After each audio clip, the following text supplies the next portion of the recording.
Hello বন্ধুরা, তোমরা সবাই কেমন আছো? আশা করি ভালো আছো। একটা নতুন ব্লগে তোমাদেরকে স্বাগত জানাই। আজকে আমি যাচ্ছি বাইরের 2 দিনের জন্য এবং রেস্টুরেন্টের কাছে থাকি, তার জন্য 2 দিনের জন্য পুজোর আগে ছুটি দিয়ে দিয়েছে এবং পুজোর সময় কোনো ছুটি হবে না রেস্টুরেন্টের, যেহেতু কাজের চাপ থাকে তার জন্য করে। এবং তার জন্য আমি হেঁটে হেঁটে বাড়ি যাচ্ছিলাম এবং বাড়ি যাওয়ার জন্য বেরিয়ে পড়েছিলাম। তারপরে আমরা চলে এসেছি উত্তরপাড়া প্রবেশদ্বার বলে। এই গেটটার পরে একটা ব্রিজ আছে এবং ব্রিজটা থেকে সেখানে দক্ষিণেশ্বরের মন্দিরটার যে দৃশ্য সেটা খুবই ভালোভাবে দেখা যায়। এখন যেহেতু সূর্যটার জন্য আলোর জন্য দেখা যাচ্ছে না এবং খুব ভালোভাবে দেখা যায়। এই ব্রিজটা পার হয়ে কিছু দূর হাঁটলে পড়বে স্টেশন। তারপরে আমরা স্টেশন থেকে আমরা চলে এসেছি আমাদের বাড়িতে এবং বাড়িতে প্রতিনিয়ত আমাদের বাড়ির যে পাখিগুলো আছে তাদের জন্য আমি ভাত দিই।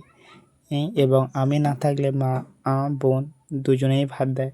এবং আজকে অনেকগুলো পাখি এসছে, যেহেতু তার জন্য পাখিদের মধ্যে কিছু ঝগড়া বেঁধে গিয়েছে এবং এটাও খুবই অপরূপ একটা দৃশ্য। তারপরে আমরা চলে গিয়েছি আমাদের এখানে একটা ছোট্ট গণেশ পুজোর বিসর্জনে।